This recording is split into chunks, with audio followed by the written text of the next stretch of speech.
ప్రభువైన నాకు యేసుక్రీస్తు వారి నామములో చేరువచ్చిన మీకు వందనాలు తెలియజేస్తున్నాను. మహామహుడు ఈ భూమి మీద అనేకమైన కార్యములు జరిగించిన వాటిలో కుటుంబ వ్యవస్థ అనేది దేవుని ఏర్పాటు వలన భూమి మీద జరిగింది. కుటుంబాన్ని మనుషుడు కనిపెట్టలేదు. కుటుంబం కావాలని తొలిగా మానవుడు కోరలేదు. కుటుంబం ఇలాగ ఉండాలని మానవుడు ఎన్నుకోలేదు. మానవాళి కొరకు ఈ భూమి మీద మహాదేవుడు చేసిన దాంట్లో కుటుంబ వ్యవస్థ చాలా ప్రాముఖ్యమైంది అని, మానవాళికై దేవుడు ఈ భూమి చేసింది ఈ మొట్టమొదటి సంస్థ అని, దాన్ని మీరు అలా గుర్తించాలని తెలియజేస్తున్నాను. దేవుని యొక్క అనాది ఏర్పాట్లో మానవాళి కొరకై చేసిన సమస్తమైన కార్యంలోనే జగత్తు పునాది వేయబడక మునిపే ప్రేమ చేత క్రీస్తు యేసునందు ఆయన కుమారులనుగా స్వీకరించడానికి నిర్ణయించుకున్న దినాన మహోన్నతుడు కుటుంబం యొక్క వ్యవస్థను ఆలోచించేస్తుంటాడు అనుకుంటున్నాను. పరలోకం వేరే, భూలోకం వేరే. పరలోకం యొక్క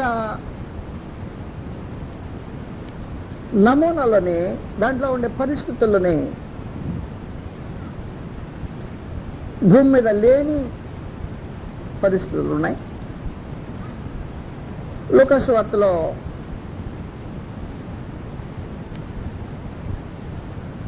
పునరుద్ధానం లేదు కనుక పరలోకం లేదు అనే,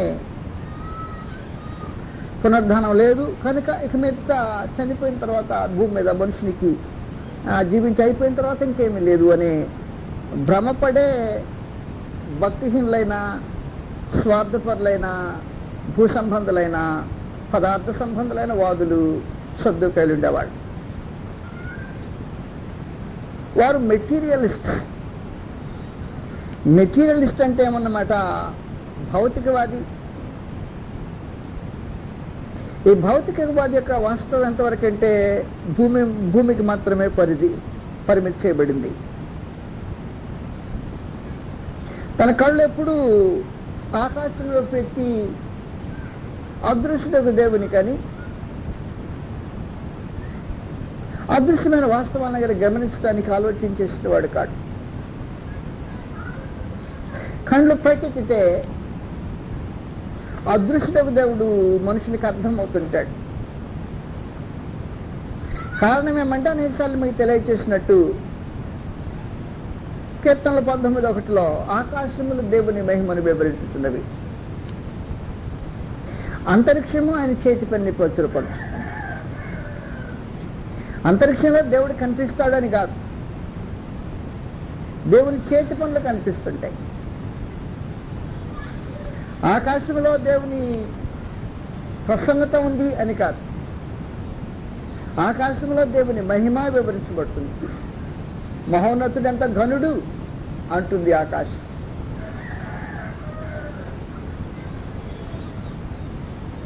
వాస్తవమైన సంగతి ఏమంటే రోమా 1:19-20 రాయబడినట్టుగా ఆయన అదృశ్య లక్షణములు అనగా ఆయన నిత్యశక్తి దేవత్వమును జగదుత్పత్తి మొదలుకొని సృజింపబడిన వస్తువులను చూస్తే కనబడదు, అర్థం కాదు. ఏం చేయాలి? వస్తువులను వచ్చి ఆలోచించటం ప్రారంభించాలి. ఆలోచించే మనిషినికి దేవుని యొక్క వాస్తవము తేటపడుతుంటుంది. దేవుని యొక్క వాస్తవం తేటపడేటప్పటికీ దేవుడు అదృశ్యుడైన సంగతి బయలుపరచబడుతుంటుంది. దేవుడు అదృశ్యుడైతే ఆటోమేటిక్గా శాశ్వతుడు అన్నమాట. ఎందుకంటే ఏలయనగా అదృశ్యమైనవి అనిత్యములు, అదృశ్యమైనవి నిత్యములు. అది 2వ కొరింథీ పత్రిక 4వ అధ్యాయంలో సంగతి మనం ఇంతకుముందు చదివాం. మీకు జ్ఞాపకం ఉండాలి. వాస్తవంగా అదృశ్యమైన వాటిని చూస్తే మనుషుడు దేవుని గురించి ఆలోచించేయడానికి అవకాశం ఉంటుంది. అదృశ్యమైనవి నిత్యములు అన్నాడు. మరోసారి చదువుతాం లేఖనాన్ని. కొరింథీయులకు 2వ పత్రికలో 4వ అధ్యాయము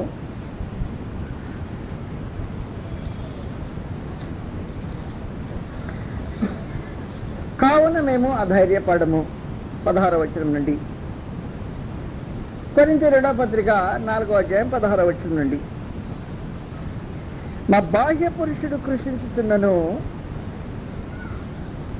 ఆంతర్య పురుషుడు దినదినము నూతనపరచబడుచున్నాడు.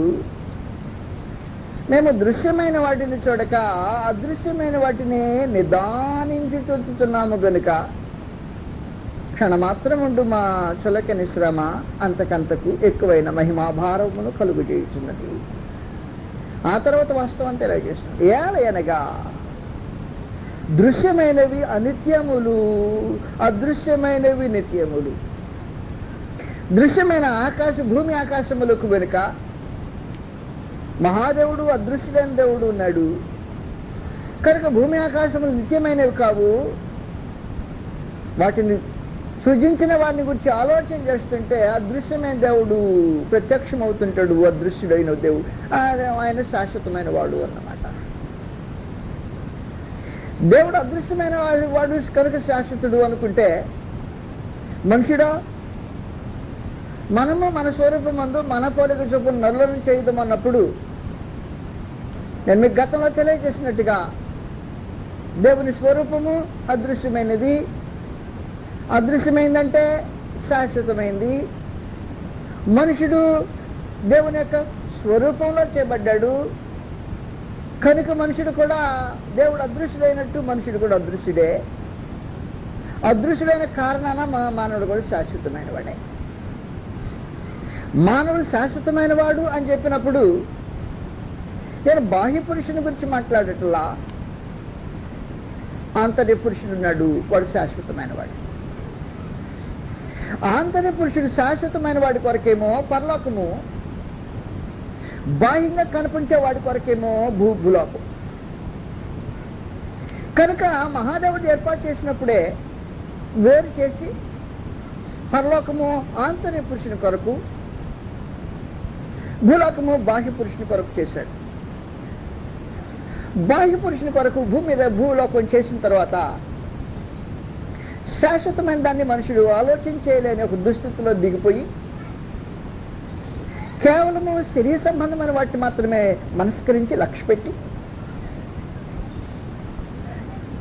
నిత్యుడకు దేవుని గురించి కానీ నిత్యముగా జీవించడానికి ఏర్పాటు చేయబడిన తన అంతరంగ పురుషుని గురించి కానీ ఆలోచన చేయకుండా కన్నులు కిందకి దించి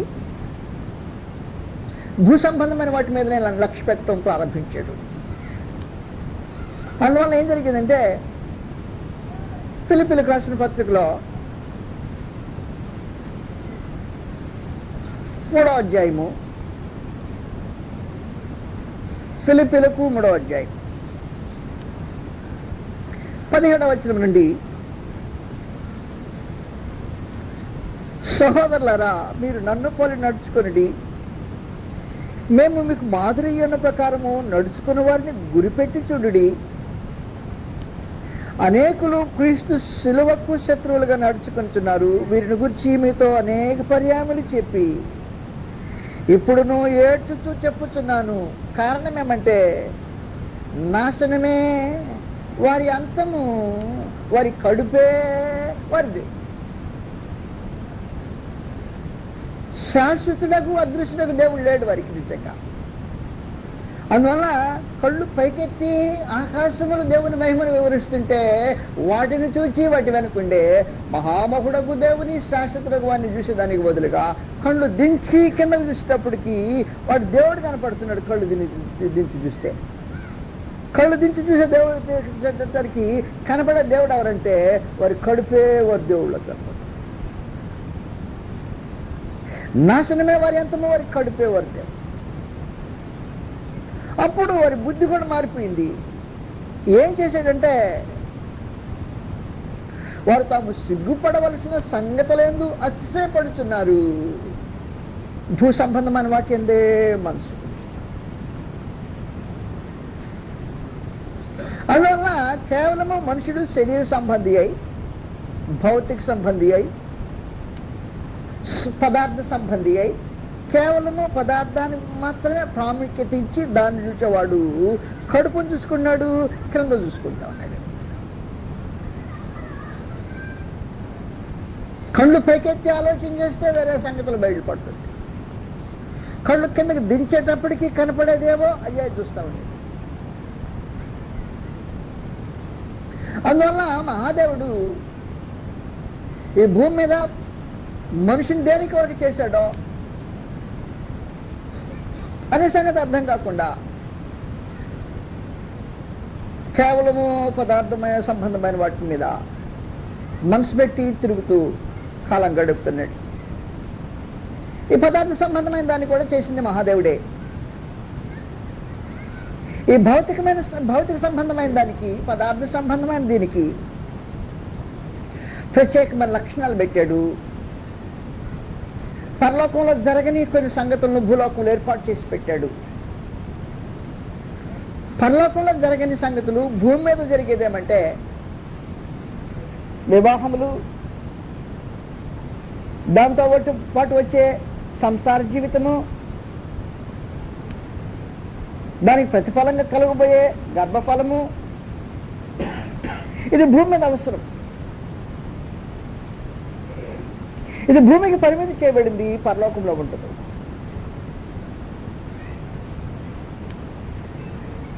లూకా సువార్త తిరిగి 20వ అధ్యాయము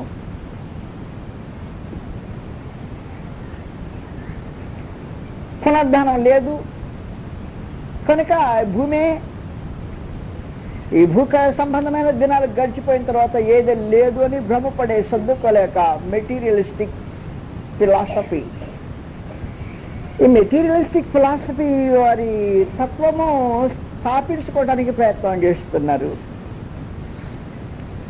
చేసుకుంటూ ప్రభువుని యేసును వారి వల్ల వేశాము, పడిపోయాడు, ఆయన ఏదో పునరుద్ధానం ఉందని చెప్తున్నాడు కానీ నిజంగా లేదు, లేదనే మా వాదనే రైటు అని ఒక విచిత్రమైన కథ లేరు. ఆ కథ ఎలాగూ రాయబడింది చదువుతాము. 27వ వచనం నుండి, పునరుద్ధానము లేదని చెప్పడి సద్దుకయ్యులు కొందరు ఆయన యొద్దకు వచ్చి ఆయనను ఇట్లా అడిగిరి, బోధకుడా, భార్య బ్రతికి ఉండగా ఒకని సహోదరుడు సంతానం లేక చనిపోయిన ఎడల అతని సహోదరుడు అతని భార్యను పెళ్లి చేసుకుని తన సహోదరునికి సంతానము కలుగజేవనని మోషే మనకు వ్రాసి ఇచ్చెను. 7 సహోదరులుండిరి. మొదటివాడు ఒక స్త్రీని పెళ్లి చేసుకుని సంతానం లేక చనిపోయాను. 2వ వాడును 3వ వాడును ఆమెను పెళ్లి చేసుకుని, ఆ ప్రకారమే 7 ఆమెను పెండ్లాడి సంతానం లేకయే చనిపోయేది. పిమ్మట ఆ స్త్రీయు చనిపోయాను. కాబట్టి పునరుద్ధానమందు, అంటే పునరుద్ధానం ఉందంటుంటే వింటే ఇప్పుడు చెప్పు అసలు సంగతి, మా ప్రశ్న సమాధానం. పునరుద్ధానమందు ఆమె వారిలో ఎవరికి భార్యగా ఉండును, ఆ 7 ఆమె భార్యగా ఉండెను కదా అనేది. అందుకు యేసు ఈ లోకపు జనులు, అది వచ్చిన గొడవ, ఈ భూ సంబంధమైన జనం, ఈ భూమి మీద జీవించే కాలంలో మనుషులు పెళ్లి చేసుకుందరు, పెళ్లికి ఇవ్వబడుదురు. కానీ పరలోకమును మృతుల పునరుద్ధానమును పొందుటకు యోగ్యులని ఎంచబడిన వారు పెళ్లి చేసుకొనరు, పెళ్లికి ఇవ్వబడు. అంటే పరలోకానికి పెళ్లిళ్లకు సంబంధం లేదు అన్నమాట. భూలోకానికి మాత్రమే పెళ్లిళ్లకు సంబంధం. వారు పునరుద్ధానంలో పాలువారయ్యుండి, జాగ్రత్త గుర్తుపెట్టుకో, దేవదూత సమానులను దేవుని కుమారుల ఇందురు గనుక వారికను చావనేది. భూమి మీద ఏముంటుంది? చావులు ఉంటాయి, పెళ్ళిళ్ళు ఉంటాయి, సంసారాలు ఉంటాయి, కుటుంబాలు ఉంటాయి, దుఃఖాలు ఉంటాయి, ఏడ్పులు ఉంటాయి, కన్నీళ్ళు ఉంటాయి, వేదనలు ఉంటాయి, వ్యాకులతలు ఉంటాయి, సమస్తమైన దుర్మార్గత దుష్టత్వం ఉంటుంది. పరలోకం వేరే.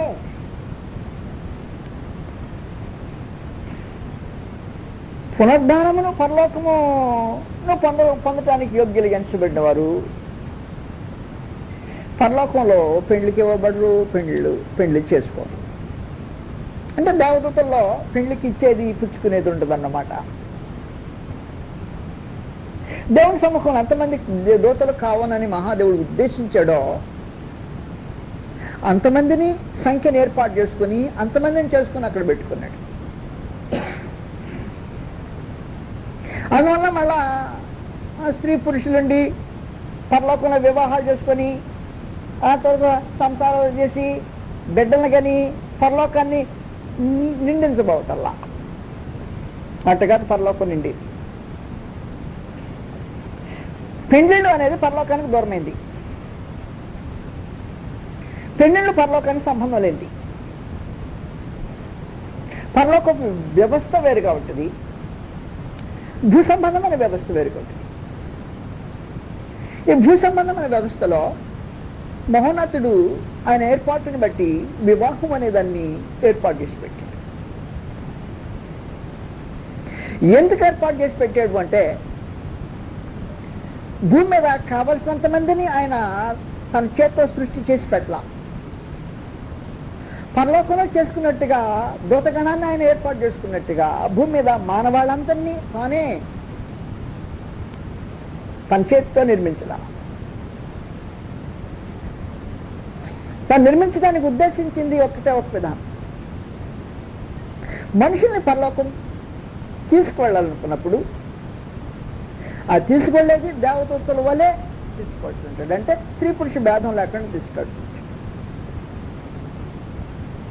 కానీ పరలోకంలో తీసుకెళ్ళినప్పుడు ఆయన ఏం చేస్తుంటాడంటే దేవదూతల యొక్క అంతస్తులో కాకుండా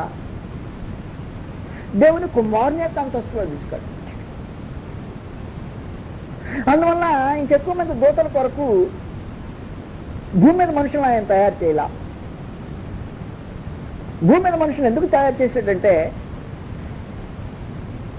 దూతల అవసరంలా ఇప్పుడు పరలోకంలో కావలసిన కోట్ల కొలదిగా వారి సంఖ్య ఉంది. కానీ పరలోకంలో ఆయన కావాల్సింది ఆయన కుమారులు కావాలనే ఉద్దేశంతోనే ఏం పరలోకంలోనే చేసుకోకూడదా? ఆ చేసుకుంటే ఆవిడ ఏమైపోతారన్నమాట, దేవదూతలు యొక్క రూపం అయిపోద్ది అన్నమాట, సేవకులు అయిపోతారు.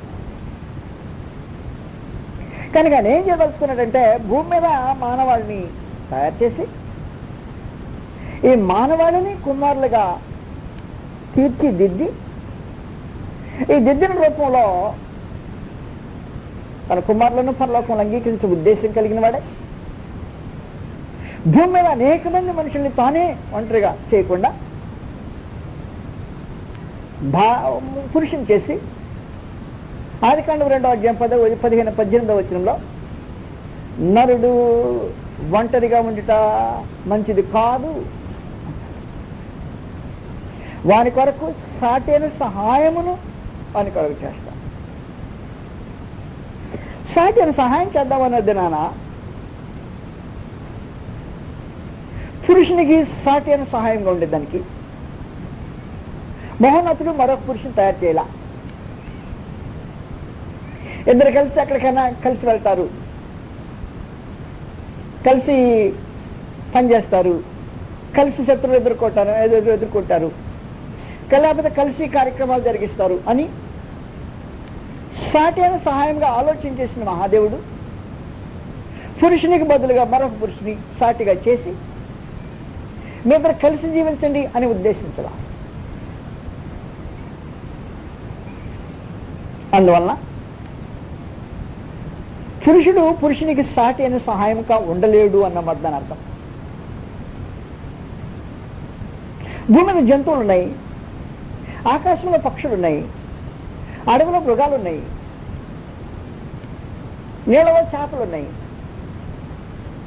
వాటిలో ఏదో ఒక దాన్ని ప్రక్కన తీసుకొచ్చి పెట్టి, ఇదిగో నీకు సాటి సహాయంగా ఉండటానికి ఏర్పాటు చేసి పెట్టాను అన్లా. లేదు, పరలోకంలో దూతగణం ఉంది, దూతగణంలో ఒక వ్యక్తిని తీసుకొచ్చి పెట్టి, ఇదిగో మనుషుడికి భూమి మీద నీకు సాటి అయిన సహాయము దూత ఇదిగో అన్లా. కనుక పురుషునికి పురుషుడు సాటి అయిన సహాయం కాదు కదా, సరికదా. ఆకాశ పక్షుల్లో కానీ, భూజంతువుల్లో కానీ, అడవి మృగాల్లో కానీ, జలచరముల్లో కానీ ఎవరో సాటి అయిన సహాయం లేదు. ఆయన పరలోకంలో ఆలోచన చేస్తాడా? ఆలోచన చేస్తే దూతగణంలో మానవునికి సాటి అయిన సహాయంగా ఉండేదానికి మహాదేవుడు ఆలోచన చేయాల. అందువల్ల కుటుంబం అనే ఒక వ్యవస్థను భూమి మీద నిర్మాణం చేయడానికి గాను పురుషుని కొరకు స్త్రీని మాత్రమే చేశాడు. ఆ కుటుంబం వ్యవస్థ మహాదేవుడు భూమి మీద మానవాళి కొరకు చేసింది. సాటి అయిన సహాయం చేద్దాం అనుకొని నేను ఇంతకుముందు మీకు తెలియజేసినట్టు మళ్ళా మట్టిలో నుంచి ఒక బొమ్మను చేసి పక్కన పెట్టకుండా మొట్టమొదటి మానవుని మంటలో నుంచి తీసినవాడు తనకు సాటి అయిన సహాయమును తీసేటప్పుడు మళ్ళా మట్టిలో నుంచి తీయకుండా ఉన్న మనుషుల్లో నుంచే తీసి ప్రకటముకు తీసి మళ్ళా దాన్ని ఆయన కప్పి ఆయన తీసిన ఎముకతో మాంసంతో స్త్రీ నిర్మించి అతని దగ్గర తీసుకొచ్చినప్పుడు హవ్వ ఎక్కడి నుంచి వచ్చిందని చెప్పాను నేను మీకు. భూమిలో నుంచి రాలా. మనుషుడు భూమిలో నుంచి వస్తే హవ్వ మనుషుల నుంచి వచ్చింది. కనుక సాటైన సహాయం రావాలంటే భూమిలో నుంచి కాదు, నీళ్ళలో నుంచి కాదు, ఆకాశం నుంచి కాదు, పరలోకం నుండి కాదు. సాటైన సహాయం కావాలంటే ప్రకటముకుల నుండి తీసుకొచ్చి మొట్టమొదటి వివాహ వ్యవస్థను ఏర్పాటు చేసి కుటుంబ వ్యవస్థను ఏర్పాటు చేసిన వాడు ఈ కుటుంబాలు వివాహం ద్వారా బంధించబడాలని ఉద్దేశించి మహామహుడు తొలి వివాహాన్ని జరిగించాడు. పరలోకంలోనట పెళ్లికి చేసుకుంటారు, పెళ్లికి ఇవ్వబడరు. కానీ భూలోకం యొక్క వ్యవస్థ పెళ్లి చేసుకుంటారు, పెళ్లికి ఇవ్వబడతారు. ఆ ఏర్పాటు చేసిన వాడు మహోన్నతులకు దేవుడే. ఆ చేయటానికి మొట్టమొదటి పెళ్లి ఆయన చేసినప్పుడు ఒక ప్రత్యేకమైన ఏర్పాటు నిబంధన. కుటుంబ వ్యవస్థలో పరలోకమున మందున్న దేవుడు ఉమ్మడి కుటుంబము ఆయన ఏర్పాటులో ఉన్న కుటుంబం కాదు. ఉమ్మడి కుటుంబం అంటే తెలుసు కదా మీకు, joint Hindu family system. Hindu మతంలో ఉమ్మడి కుటుంబాలు ఉంటాయి. దేవుని ఏర్పాటులోని కుటుంబాలు ఉమ్మడి కుటుంబాలు కాదు. అప్పటికి ఆదాముకు తల్లి తండ్రి అనేవాళ్ళు లేరు. అసలు ఆదాముకు తల్లి తండ్రి ఏంటి? తొలి మానవుడు, దేవుడే అతనికి తండ్రి. లోకస్వార్త 3వ అధ్యాయం చివరి వచనంలో దేవుడే ఆదాముకు తండ్రి అని రాయబడింది. ఆ సందర్భంలో భౌతికమైన తల్లిదండ్రులు ఉండే అవకాశం లేని ప్రత్యేకమైన ఏర్పాట్లో కుటుంబం యొక్క వ్యవస్థను ఏర్పాటు చేసిన మహాదేవుడు అది ఉమ్మడి కుటుంబంగా ఉండకూడదు అనే తలంచి మొదటి రోజునే చెప్తున్నాడు, అతడు తన తండ్రిని తల్లిని విడిచి తన భార్యను హత్తుకొనును, వారిద్దరు ఏక శరీరమైంది. కనుక తల్లిని తండ్రిని విడిచేది, భార్యను హత్తుకునేది, వారిద్దరు ఏక శరీరం అయి ఉండేది దేవుని కుటుంబపు వ్యవస్థలో ఆయన ఏర్పాటు అయింది.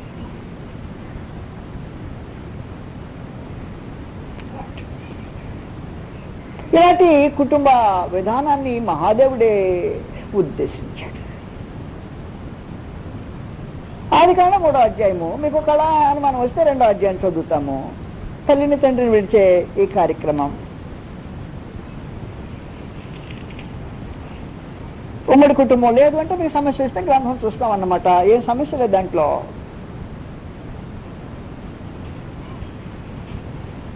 ఇరవై 1వ వచనం నుండి అప్పుడు దేవుడైన యెహోవా ఆదామునకు గాఢ నిద్ర కలుగజేసి అతడు నిద్రించినప్పుడు అతని ప్రక్కటెముకలలో ఒకదాన్ని తీసి ఆ చోటున మాంసంతో పూడ్చివేసెను. తరువాత దేవుడనే యెహోవా తాను ఆదాము నుండి తీసిన ప్రకటముకును స్త్రీనిగా నిర్మించి ఆమెను ఆదాము నద్దకు తీసుకుని వచ్చెను. అప్పుడు ఆదాము ఇట్లా, నేను నా ఎముకలలో ఒక ఎముక, నా మాంసములో మాంసము, ఇది నరుని నుండి తీయబడెను కనుక నారి అనబడును. కాబట్టి పురుషుడు తన తండ్రిని తన తల్లిని విడిచి తన భార్యను హత్తుకొనును, వారు ఏక శరీరమయ్యుందురు. ఏక శరీరమయ్యుందురు అనే భావన నేను ఇంతకుముందు మీకు తెలియజేశాను. ఏక శరీరమయ్యుందురు అంటే ఇప్పుడు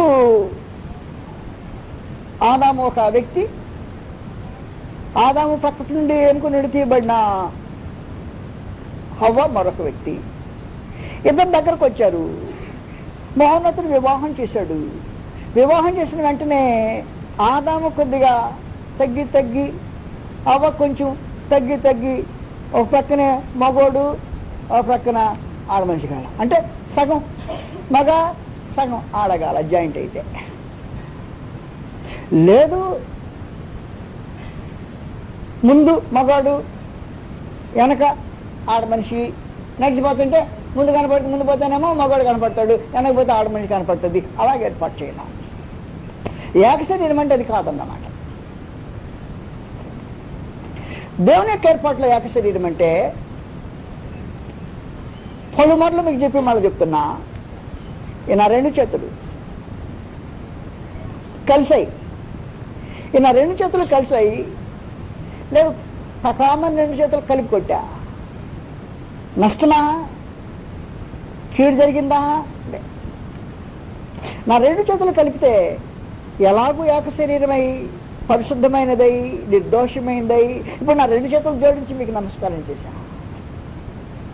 కీడేం జరిగింది? ఏం జరగదు. అలాగే భర్త పురుషుడు, భార్య స్త్రీ, ఆ ఇద్దరూ కలిసి జీవించే వివాహపు పరిశుద్ధ జీవితం ఉందే, బాంధవ్యం ఉందే, దాని గురించి మహాదేవుడు మాట్లాడాడు. సాటి అయిన సహాయం అంటే దాని కొరకే. వివాహమందు చట్టపరచబడ్డ వారు పరిశుద్ధమైన గృహస్థ జీవితము జరిగించుకోవటానికి ఏర్పాటు చేయబడి, కనుక వారి ఇద్దరి మధ్యలో ఉండే బాంధవ్యము పరిశుద్ధమైన బాంధవ్యం. అంటే ఒకే శరీరం కలిస్తే ఎంత పవిత్రంగా ఉంటుందో స్త్రీ పురుషుల యొక్క వివాహపు బాంధవ్యము అంత పవిత్రమైనది దేవుని ఎదుట ఉద్దేశించి మహోన్నతుడు భూమి మీద వివాహాన్ని ఏర్పాటు చేసి పెట్టాడు. వారి బాంధవ్యం మాత్రమే పవిత్రమైంది, అది మాత్రమే ఏక శరీరము. అలా కాకుండా జత కూడితే అది వ్యభిచారం, అది వేశ్య సాంగత్యం అన్నాడు మహాదేవుడు. హెబ్రీయులకు 13వ అధ్యాయం 4వ వచనంలో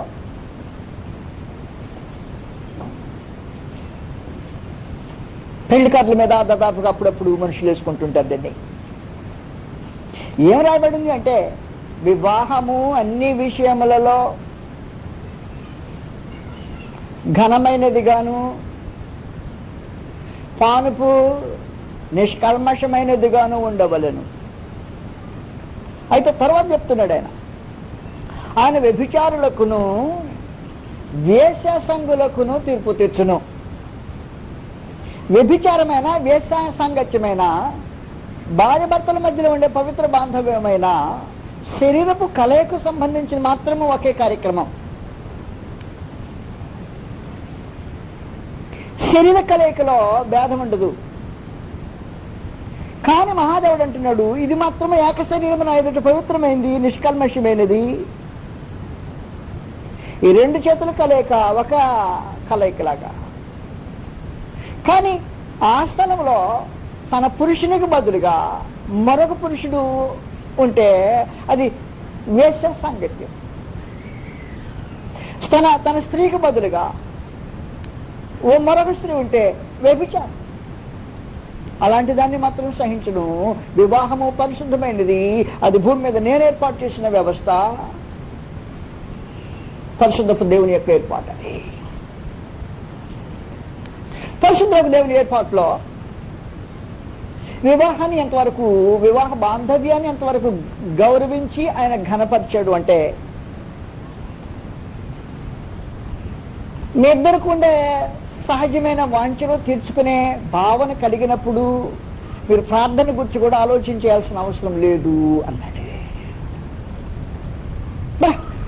ఎంత గౌరవమో దానికి.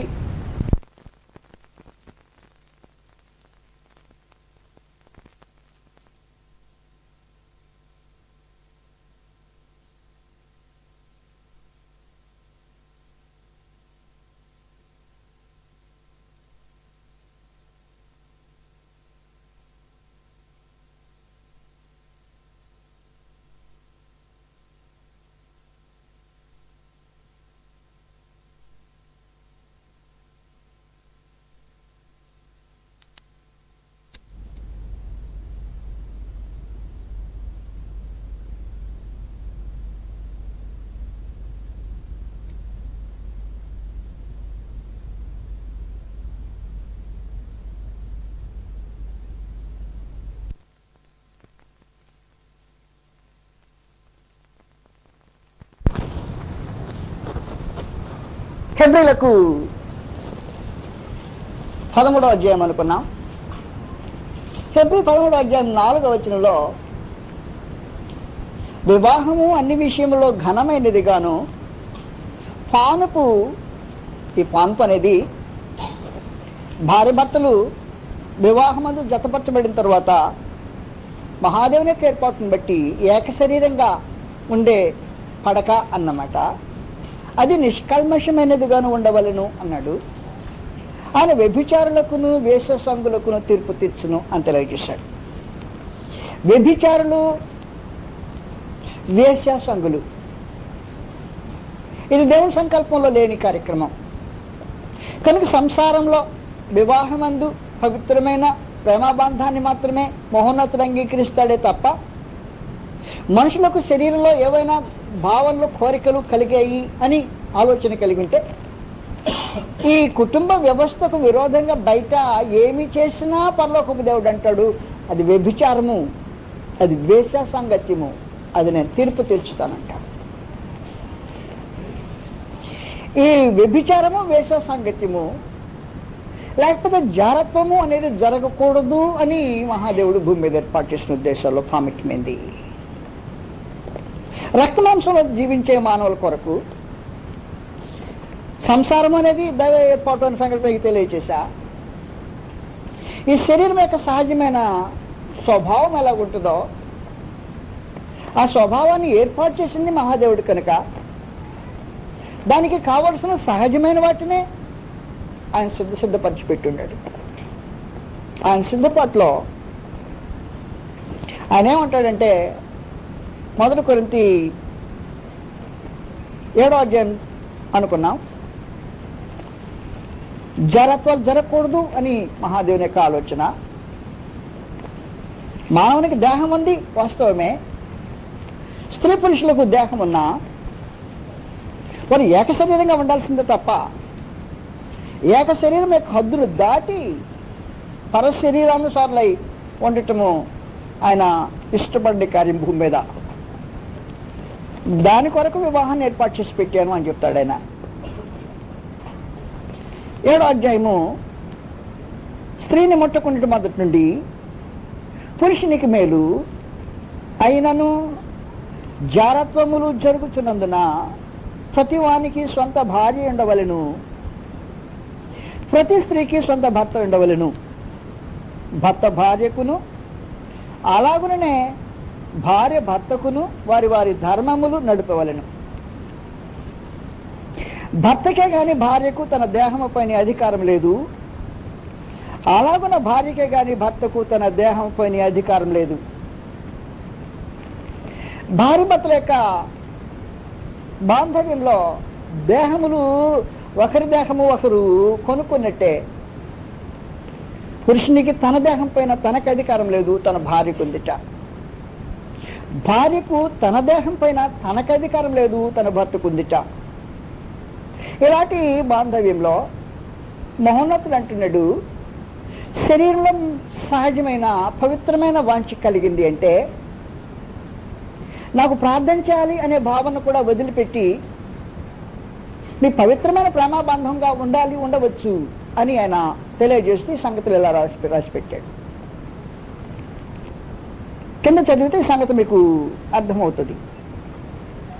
5వ వచనంలో, ప్రార్థన చేయుటకు మీకు సావకాశము కలుగునట్లు కొంతకాలము వరకు ఉభయుల సమ్మతి చొప్పుననే తప్ప ఒకరినొకరు ఎడబాయకుడి.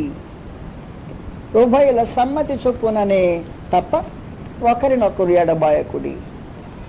ఆయన ఎందుకంటేను ప్రార్థనకు అవకాశము కలుగునట్లు ఇద్దరు మాట్లాడుకుని కొంతకాలం ప్రార్థన చేసుకుంటా నేను దేవునితో గడుపుతాను అంటే సమ్మతి చొప్పునున్నదో తప్ప, లేకపోతే ఇద్దరు ఎడబయటానికి వెళ్ళా ప్రార్థన చేయటానికే ఉద్దేశించారనుకో, వారిలో ఎవరికైనా మనసు నిలపలేని పరిస్థితి ఏర్పడింది అనుకో, శరీరము యొక్క స్వభావాన్ని బట్టి మనసు నిలపలేకపోతే మరొక రూపంగా శరీరంలో జరిగే సహజమైన వాంఛను తీర్చుకునే దానికి బదులు ఏక శరీరము మహాదేవుడు ఏర్పాటు చేసినట్టుగా భర్త తిరిగి తన భార్య వద్దకు, లేదు భార్య తిరిగి తన భర్త వద్దకు మరలి వారి ధర్మములు జరిగించాలి. అది దేవుని యొక్క ఏర్పాటు. ప్రార్థనకు అవకాశమైనా అలాంటిదే జరగాలి. కానీ అన్యాయంగా మాత్రం వదిలిపెడితే మహాదేవుడు అంగీకరించడు. మలాకి అంటే వాస్తవంగా ఏం జరిగిందంటే, పెళ్లి చూసుకున్న తర్వాత అమ్మాయి అలిగిపోవటం దేవుని ఏర్పాట్లో లేదు. వివాహం అయిపోయిన తర్వాత కుర్రాడు కొట్టి ఆ అమ్మాయిని తోలటానికి వీలు లేదు. అది దేవుని సంకల్పానికి భిన్నంగా జరిగే కార్యక్రమాలు. నేను ఒక మాట అడిగితే మీరేం కోపడకపోతే, ఎక్కువ మంది లేరు మన మధ్యలో. వివాహమైన మీలో ఎప్పుడైనా పురుషుడు తన భార్యను కొట్టి తన పుట్టింటికి పంపించుంటాడో, లేదు స్త్రీ ఎప్పుడైనా తన జీవిత అనుభవంలో అలిగిపోయి తన భర్తను వదిలిపెట్టి తన పుట్టింటికి వెళ్ళి ఉంటుందో, ఆ 2 సందర్భాల్లో దేవుని నియమానికి విరోధంగా జరిగినాయి అన్నమాటే. మహోన్నతుడు అంగీకరించడు. అలాగా మీరు ఎప్పుడైనా చేశారా? చేస్తే దైవ నియమంలో మీ వివాహం లేదు అనే సంగతి మీరు ఖచ్చితంగా గమనించి తీరాలి. అది జరగకుండా కార్యక్రమం. మలాకి గ్రంథంలో 2వ అధ్యాయం, వివాహం యొక్క పవిత్ర బంధానికి మహోన్నతుడు ఎంత గౌరవించి, అసలు ఆయనే చెప్పాడు, వివాహం అనే విషయంలో ఘనమైనది, అది ఘనమైనది. వివాహము భూమి మీద తొలి దేవుని ఏర్పాటు అసలు మానవాళికి. రెండవది ఆయన దాని ఘనమైనది అన్నాడు. అన్ని విషయంలో ఘనమైనది అది. అన్నిట్లో మొదటిది వివాహమే. రెండవది అన్ని విషయంలో ఘనమైంది వివాహమే. 2వ అధ్యాయంలో ఉన్నాం. మలాకి గ్రంథము 13వ వచనం నుండి మహోన్నతుడు ఇలా అంటున్నారు, మరియు రెండవసారి మీరు ఇలాగుననే చేయుదురు. యెహోవా బలిపీఠమును మీరు ఏడ్పుతోనూ కన్నీళ్లతోనూ రోదనతోనూ తడుపుదురు. కాబట్టి ఆయన మీ నైవేద్యమును అంగీకరింపకయు తనకు అనుకూలము కాని అర్పణలను మీ చేత తీసుకొనకయునన్నాడు. ఏం చేస్తారంటే వీళ్ళు ఏడ్పుతో కన్నీళ్లతో రోదనతో యెహోవాకు కట్టిన బలిపీఠాన్ని తడుపుతుంటారట. ఎక్కడి నుంచి వచ్చినా ఏడ్పుతో కన్నీళ్లతో బలిపీఠం తడిపేంత కన్నీళ్ళు ఆడి నుంచి గారాయి. ఈయన దేవునికి నైవేద్యం తీసుకొచ్చాడు. యోధుడు ఆయన సమ్మకానికి బలిని తీసుకొచ్చాడు. ఆ ధర్మశాస్త్రం అనుసరించి అర్పణ తీసుకొచ్చాడు. నైవేద్యం తెచ్చాడు. ఆ తర్వాత బలి తీసుకొచ్చాడు. ఇక్కడ పెట్టి దేవునికి అర్పించకపోతే అది కాల్చబోతుంటే దహించబోతుంటేనంటే కన్నీళ్లు పడుతున్నాయిట. దేని మీద? తెచ్చిన నైవేద్యం మీద, అర్పణ మీద, బలిపీఠం మీద కన్నీళ్లు పడుతున్నాయి. ఈ కన్నీళ్లు పడుతుంటే మహాదేవుడు అంటున్నాడు, నేను అంగీకరించట్లేదు అన్నాడు. మళ్ళా చదువుతానండి ఆ సంగతి. మరియు రెండవసారి మీరు ఇలాగున్నే చేయుదురు. యెహోవా బలిపీఠమును మీరు ఏడ్పుతోనూ కన్నీళ్లతోనూ రోదనతోనూ తడుపుదురు. కాబట్టి ఆయన మీ నైవేద్యమును అంగీకరింపకయు తనకు అనుకూలము కాని అర్పణలను మీ చేత తీసుకొనకయునన్నాడు.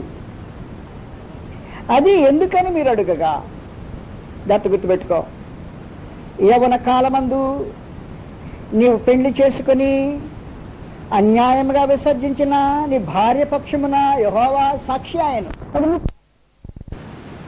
యవ్వన కాలమందు పెళ్లి చేసుకుని అన్యాయముగా విసర్జించిన నీ భార్య పక్షమున యెహోవా సాక్షి ఆయను. అది నీ తోటలు కదా. కొంచెముగానైనాను దైవత్వం నొందిన వారిలో ఎవరును ఇలాగూ చేయలేదు. ఎలా చేయలేదట? ఒకవేళ దైవాత్మ అనేది నీకు ఏదైనా ఉంటే నిజంగా యవ్వన కాలమందు పెళ్లి చేసుకుని అన్యాయంగా భార్యను ఎవడు విసర్జించలా. యవ్వన కాలమందు పెళ్లి చేసుకుని భార్యను విసర్జించిన వాడిలో దైవాత్మ కొంచెమైనా లేదు. కొంచెమైనా ఉన్నవాడు అలా చేయడు. ఎందుకని అంగీకరించవు? మేము నైవేద్యం తెస్తుమే, మేము అర్పణ తీసుకొస్తామే, బలిని తీసుకొస్తామే. ఎందుకు అంగీకరించలేదంటాను? నీ బలిపీఠమే ఏడుపుతో కన్నీళ్లతో తడుస్తుంది. నీవు యవ్వన కాలమందు పెళ్లి చేసుకున్నావు, నీ భార్యని ఇంటికి తోలేసావు అన్యాయంగా. ఎడబాటు అయిన తర్వాతనే నీవేం చేస్తున్నావు అంటే ఇక్కడ నాకు ప్రార్థన చేయటం మొదలెట్టావు, బలి చేయటం మొదలెట్టావు. ఎవడరా నేను అంగీకరించేది? అసలు నీ దగ్గర దైవాత్మ ఏదైనా కొంచెమైనా ఉంటే ఇలా చేస్తుంటావా? యవ్వన కాలమందు పెళ్లి చేసుకుని అన్యాయముగా విసర్జించిన నీ భార్య పక్షమున యెహోవా సాక్షి ఆయను. అది నీ తోటలు కదా, నీ పెళ్లి భార్య కదా, నీతో నిబంధన చేసుకున్నది కదా. దైవాత్మ ఏదన్నా కొంచెమైనా నీలో లోపలు ఉంటేనే అటు వదిలిపెట్టుంటావా? అటు వదిలిపెట్టి నువ్వు ఇప్పుడు నైవేద్యం తీసుకొస్తావా, అర్పణ తీసుకొస్తావా, బలి తీసుకొస్తావా? అంగీకరించలేదేమో నా మీద మళ్ళీ దెబ్బలాడుతుంటావా? నీ బలిపీఠము కన్నీళ్లతో గడుస్తుంది, అందుకే అంగీకరించట్లా. అది నాకు అనుకూలం కాదు. మహాదేవుడు భార్య భర్తల మధ్యలో ఏర్పాటు చేసిన పవిత్రమైన ఏర్పాటు నీకు అర్థమై ఉంటే అప్పుడు భార్య భర్తలు నిజంగా ఎప్పుడు కొద్దిసేపు కూడా మా అమ్మగారి ఇంటికి వెళ్ళొస్తా నేను అనుండేది కాదు. లేకపోతే మీ వెళ్ళిపో అన్నాడు డబ్బులు ఇటు కొట్టేవాడు కాదు. అది జరిగేదే ఫస్ట్ ఉభయల సమ్మతి చొప్పుననే తప్ప, లేకపోతే ఎడబాయకూడదు. అలాంటి పవిత్రమైన ప్రేమ బంధాన్ని వివాహమందు మహాదేవుడు జతపరిచి వాని ఏక శరీరంగా చేసింది. పరలోకంలో వివాహాలు ఉండవు, భూమి చేసింది, ఏక శరీరంగా చేసింది. ఎడబాయని జంటగా మహాదేవుడు బంధించి పెట్టింది. పరలోకంలో వివాహాలు ఉండవు, జనులు విస్తరించరు. వివాహ బంధమందు ఇలాగ జతపరచబడ్డ మీరు ఏం చేయండి? పరలోకంకి వెళ్ళేదానికి వరకు మీ దేహాలు భూమి కొరకు తయారు చేయబడ్డాయి. మీ అంతరంగంలో ఉండే మీ ఆత్మలు పరలోకం కొరకు తయారు చేయబడ్డాయి. కనుక భూమి మీద జీవించే ఈ దినాల్లో ఇలాంటి ఎడబాయని జంటగా బంధింపబడిన మీరు ఒకరికొకరు పరస్పర అనురాగం కలవారై జీవించుతున్నప్పుడు అంతరంగంలో ఉన్నాడే వారిని పరలోకం వెళ్ళేదానికి ఒకరినొకరు సిద్ధపరచుకోండి. అక్కడ వివాహాలు జరగవు. కనుక దేహాలేమో భూమి మీదకి, అంతరంగంలో ఉండేవాడు ఉన్నాడే అదృశ్యమైన వాడు, శాశ్వతమైన వాడు. శాశ్వతమైన వాడు నీ భర్తకున్నాడు, నీకున్నాడు. శాశ్వతమైన వాడు నీ భార్యకుంది, నీకుంది. వారికి సహాయం చేసుకోండి. ఇలాంటి అనురాగం కలవారై, ఎడబాయిని బంధం కలవారై, పరిశుద్ధమైన ప్రేమ బంధం కలిగిన వారై ఒకరికొకరు సహాయం చేసుకోండి. మీ అంతరంగంలో ఉన్నాడు అసలు శాశ్వతమైన వాడు. కనుక వివాహంలో మహాదేవుని యొక్క ఉద్దేశం కేవలము భౌతికమైన శరీర సంబంధమైన వాంఛలు తీర్చుకోవటం మాత్రమే కాదు, ఇలాంటి బంధంలో పవిత్రమైంది ఎలాంటిదంటే ఒకరిని విడిచి ఒకరు ఉండలేనట్టుగా ఆయన చేసి పెట్టి, ఒకరు లేకుండా ఒకరు ఉండలేని పరిస్థితుల్లో కలిగిన మీ మనసులకు అంతరంగంలో ఉన్న వారికి ప్రాధాన్యత ఇచ్చి నిత్యత్వం కొరకు సిద్ధపడండి, నిత్యత్వం కొరకు సిద్ధపడండి. కుటుంబ జీవిత వ్యవస్థలో మహాదేవుని యొక్క ఉద్దేశము ఎంతకంటే పవిత్రమైన బాంధవ్యం కలిగిన వారు ఎవరుండ్రు, ఎందుకంటే ఒకరు అనురాగం కలిగిన వారు ఎవరుండ్రు, ఎందుకంటే ఏకశరీరంగా ఉండే మరి ఇంకెవరుండ్రు. పైగా తల్లిని తండ్రిని విడిచి తన భార్యను హత్తుకుని ఏకశరీరంగా ఉండే ఈ బాంధవ్యంలో స్త్రీకి కూడా మహాదేవుడికి ఏర్పాటు చేసి పెట్టాడు. నేను ఇంతకుముందు చెప్పానని మీకు సంగతి. పురుషుడు మాత్రమే తన తల్లిని తండ్రిని విడిచి తన భార్యను హత్తుకోవటం కాదు, స్త్రీ కూడా మరొక కార్యక్రమం జరిగించాలి. కీర్తన గ్రంథంలో చదువుతాము,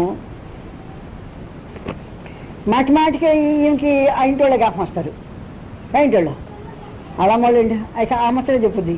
మా అమ్మ నేను ఏంటి పెట్టేది, మా అన్నయ్య, మా తమ్ముడు, మా చెల్లి, మా అక్క లాగి ఈ అమ్మ, మా నాయన ఏమనుకున్నా అని ఆ ముచ్చట చెప్పుతూ ఉంటుంది ఈ తల్లి.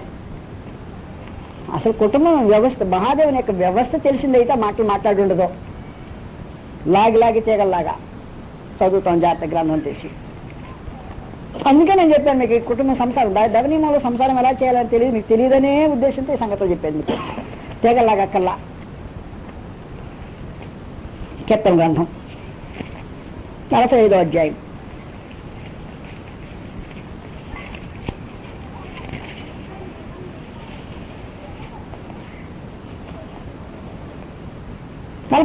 తెలిసిన తర్వాత క్రీస్తు ప్రభు సంఘానికి వచ్చి తెలియజేయబడిన ప్రవచనం. ఈ సందర్భంలో ఒక సూత్రం మనకి తేట కనిపిస్తుంటుంది. 8వ వచనం నుండి, నీ వస్త్రములలో గోపరస వాసనలే, అగరు వాసనే, లవంగి పట్టు వాసనే, దంతముతో కట్టిన నగరంలో తంతి వాద్యములు నిన్ను సంతోషపెడుతున్నవి. నీ దయానందన స్త్రీలలో రాజుల కుమార్తెలు ఉన్నారు. రాణి అసలామి ఓఫీరు అపరంజితో అలంకరించుకుని నీ కుడి పార్శ్వమున నిలుచుతున్నది. 10వ వచనం జాగ్రత్త. కుమారి ఆలకించుము, ఆలోచించి చెవియొగ్గుము. నీ స్వజనమును నీ తండ్రి ఇంటిని మరువము. ఈ రాజు నీ ప్రభు, అతడు నీ సౌందర్యమును కోరినవాడు, అతనికి నమస్కారం చేయి. వాళ్ళిద్దరు అట్టుంటుందో ఎవరో తల్లిని తండ్రిని విడిచిన పురుషుడు, స్వజనమును తండ్రి ఇంటిని మరిచిన స్త్రీ, వాళ్ళిద్దరు కలిసి ఒక ఏక కుటుంబంగా అయ్యారు అనుకో, అప్పుడు అది అట్టుంటుందో. ఒకరినొకరు ప్రోత్సహించుకోవటానికి, ఒకరినొకరు బలపరచుకోవటానికి, ఒకరిళ్ళ ఒకరు సుఖదుఖాలు పంచుకోవటానికి, ఒకరిళ్ళ ఒకరు ఆశలు తీర్చుకోవటానికి మహాదేవుడు ఉద్దేశించి సంసారాన్ని పెట్టి దేహంలో మీరు సుఖదుఖాలు పంచుకునేటట్టుగా ఆత్మ సంబంధమైన మీ వ్యక్తిత్వాన్ని ఒకరిళ్ళ ఒకరు అనురాగం కలిగిన వారు పెంచుకుంటే పరలోకంలో సంసారాలు ఉండవు. భూమి మీద ఉన్న సంసారాల వలన పరలోకంలో ఉండేదాని కొరకు మనుషులను ఏర్పాటు చేయడానికి కుటుంబం యొక్క వ్యవస్థను మహాదేవుడు ఉద్దేశించాడు అని చెప్పా. అప్పుడు ఈ కుటుంబ వ్యవస్థను మహాదేవుడు ఉద్దేశించిన తీరు నీకు అర్థమైతే ఎలా మనుషులు కావాలి, పరలోకమందున దేవునికి ఇష్టంగా ఎలా బ్రతకాలి, అవసరమైనప్పుడు ఎలాగూ మార్పులు చేసుకోవాలి అనే సంగతి అర్థమవుతుంటుంది. అందువల్ల మీరు వెళ్ళే తీరు రైట్ అని మీరు అనుకోవాల్సిన అవసరంలా. మీరు సంసారాలు లేని వారు కాదు, నాకు తెలుసు సంగతి. సంసారాలు కలిగిన వారైనా మహాదేవుడు ఉద్దేశించిన తీరులో సంసారాలు చేయటం చేతగాని వారైన ఉద్దేశంతోనే ఈ సంగతులు మీకు చెప్పాల్సిన అవసరం వచ్చింది. తిరిగి మరొకసారి ఆలోచించేయటం చాలా మంచిది. దేవుని ఏర్పాట్లో వివాహం యొక్క వ్యవస్థ భూమి మీద తొలిది, భూమి మీద అది ఘనమైనది, ఆ ఏర్పాటు పవిత్రమైనది, నిర్దోషమైనది. దీనిలో జరిగిన ఏర్పాటు వలన ఎడతెగని బాంధవ్యముగా, ఎడబాయని జంటగా మహాదేవుడు ఏర్పాటు చేసి పెట్టి ఒకరికొకరు సహాయం చేసుకోండి. పరలోకంలో ఇది ఉండదు, వివాహపు వ్యవస్థ ఉండదు. పరలోకంలో దేహాలు ఉండవు. ఈ దేహాలు భూమి మీద ఇచ్చింది అంతరంగంలో ఉండే మీ వ్యక్తిత్వాన్ని కాపాడుకోవటానికి, అవసరమైతే రూపుదిద్దుకోవటానికి, ఒకరికొకరు సహాయం చేయటానికి. భూమి మీద జీవించే ఇంధనాల్లో పరలోకంలో ఉండేదానికి అనుకూలంగా మీరు సిద్ధపడటానికి కొరకు మాత్రమే ఏర్పాటు చేయబడింది. అందువలన వివాహం యొక్క నిజమైన డిజైన్ దేని కొరకు ఏర్పాటు చేయబడింది అనే సంగతి ఎరుగకుండానే దినాలు గడిపితే అర్ధరహితంగా ఈ జీవితాల్లో గడిపేస్తూ ఉన్నమాట. అలా గడపకుండా ఉండే దాని కొరకు ప్రయత్నం చేస్తారని ప్రస్తుతము మీకు వందలు తెలియజేస్తూ మానేస్తాను.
గడిపేస్తూ ఉన్నమాట. అలా గడపకుండా ఉండే దాని కొరకు ప్రయత్నం చేస్తారని ప్రస్తుతము మీకు వందలు తెలియజేస్తూ మానేస్తాను.